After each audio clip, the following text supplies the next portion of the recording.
Good morning coffee right there. Good morning coffee. You know, when I'm sipping some coffee, that means that I want to do a little bit of more of a long form video. Sit back, relax. It's a 7 a.m. cloudy morning here in cloudy Los Angeles.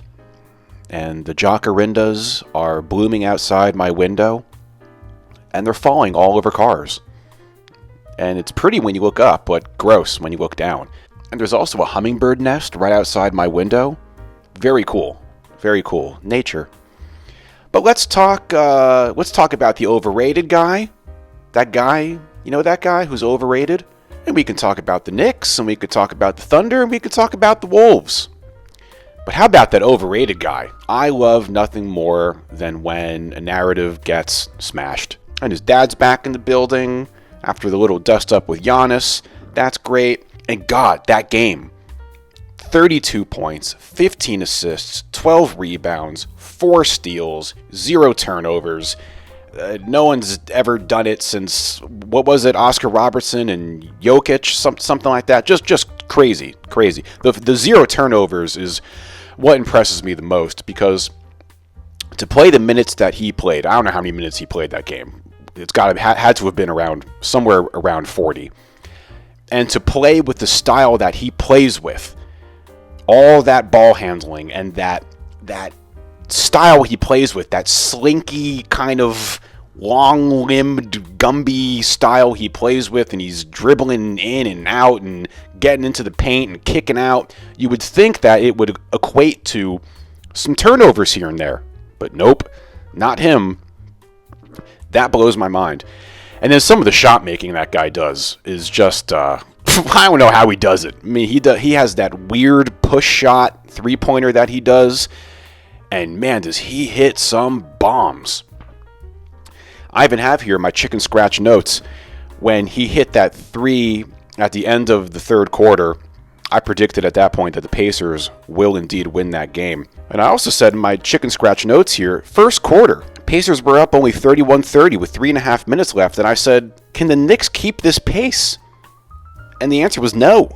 No, they cannot. Another thing that the Pacers have really, really improved on is their defense, man. Because they always had the reputation of being a team that wasn't really that good on defense, and that, you know, the score was always going to be like 137 to 132, and they can run and score and they're fast, but they're not good on defense. And their D has been a lot better, man. Way better. I mean, they forced the Knicks to 17 turnovers.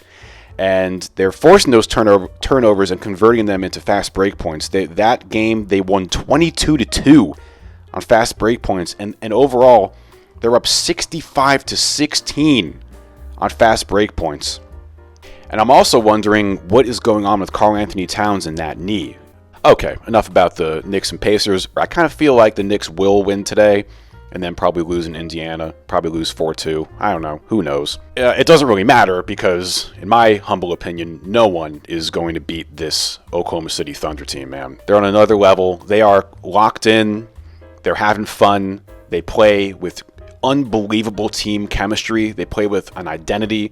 You have an MVP in Shea. You have an all-star with Jalen Williams.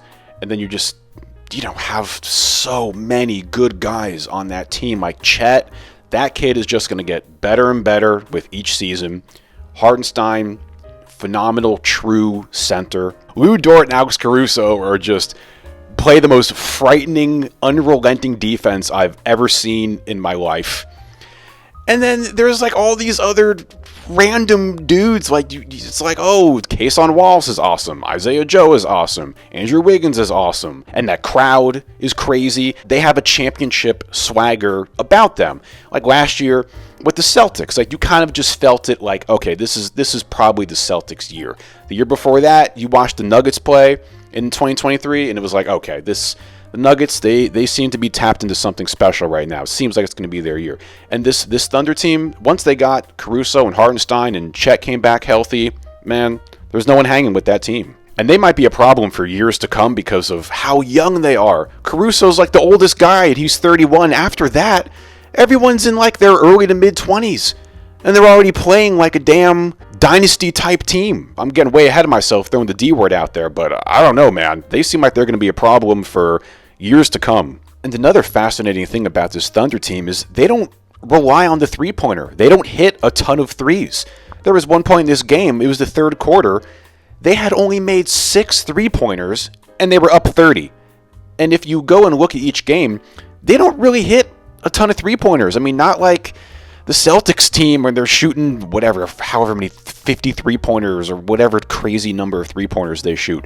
And everybody says, oh, well, you have to be so reliant upon the three these days in the NBA. It's a three-point league, and the three-point volume is going up every season. And then you look at this Thunder team. The Nuggets are the same way. But this Thunder team, it's fascinating to see how successful they are without being super reliant upon the three-pointer. And I personally like that. I think it's way more fun to watch that kind of basketball. And once again, it's that team type basketball, and they play like a college team. They have the energy of a college team, the urgency of a college team, kind of the youth of a college team with a lot of those guys. And then you watch this Timberwolves team play, and they don't play with urgency.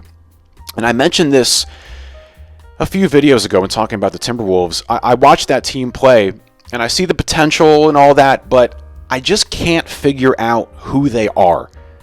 Like, I don't see an identity with that team. Like, is that Ant's team, or is Ant going to try to delegate more to his teammates? Because you watch the Thunder every single game. Shea does what? He has his 33, 7, and 8. 32, 9, and 4. 35, 6, and 5. Like, every single game. He's done that every game this playoffs besides maybe 2 games. Where Ant, he's kind of like up and down. Like in this particular series, he had 2 really good games and 3 pretty mediocre games. And then he goes out and says, oh, I'm not struggling. It's like, dude, you're struggling. You had 16 points and you lost, and you're down 3-1. Now you just got blown out. Like, you're struggling. And that's a testament to Lou Dort and Alex Caruso. Oh my God, those guys, the defense that those guys play is just ridiculous. In defense of Ant, I do tell myself, like, he is only 23. And you look at where Michael Jordan was at that point in his career. No, I'm not comparing Anthony Edwards to Michael Jordan. I'm not, I promise. But when Michael Jordan was his age, I think that was the 85-86 season. That was the year that Michael Jordan had a broken foot, and he barely even played that season. So that was like a weird time in Jordan's career. But then you look at what Ant's accomplished so far, making it to the Western Conference Finals twice or whatever, making some deep playoff runs, getting some good playoff experience. It's really good for a guy who's only 23. But he does have a lot of maturing to do. But I do think Ant should develop more of a mid-range game. And I think he already does have a decent mid-range game. But I think it's just one more thing to add, because he's improved on threes. We all know how good he is at attacking and going downhill. If you learn how to get that mid-range once in a while, that's just one more threat that you have that's going to make defending you really, really difficult. You look at Shea. Look how well the mid-range works out for Shea. And I wonder what the Wolves are going to do with this team in the offseason. I personally think it's time to maybe move on from Rudy, maybe give Mike Conley a lesser role. I think you should move on from Julius Randle and focus on Dante. I think Dante should have a bigger role. Remember, I mentioned this in another video, how huge Dante was for the Knicks last season, and the numbers that he put up, and how good that guy can be when he has his confidence and a green light. More from Naz Reid. And then lean into the couple of these younger guys that, his name escapes me, but that kid that kept coming off the bench and having some really good moments. And even that Rob Dillingham kid, he's going to be 21 next year, Ant's going to be 24. You have to find a balance of bringing these new guys into the fold and honing in on the other current good guys you have, and maybe getting somebody good for Randall and Gobert. I don't know that trade stuff, how that trade stuff works. I'm just thinking out loud here, just from a basketball perspective. Okay, that's it. I've rambled enough. Knicks Pacers today, big game. My prediction, Knicks win at the Garden, but then go back to Indy and lose. We'll see. I'll probably be wrong. Thunder, I don't think anybody's touching them. I think they're going to destroy the Pacers or the Knicks. It's going to be interesting to see what the Wolves do in the offseason. Are they going to make some moves to try to retool that roster to build around Ant? And it's going to be interesting to see what Ant adds to his game in the offseason. Will he mature more? Because, the last couple seasons, I'm like, okay, well, Ant's only 21. Okay, Ant's only 22. This season, okay, he's only 23. But once you're getting into your mid-20s now, bro, and once again, I said this before, like, you're the man. You're supposed to be the cool guy with the swagger, and, you're so cool, and you got the commercials and the big money and blah, blah, blah. Well, now you're going to be 24, man. It's time to, like, step up and take it to that next level. So that's going to be interesting to see. Okay, that's it. Goodbye.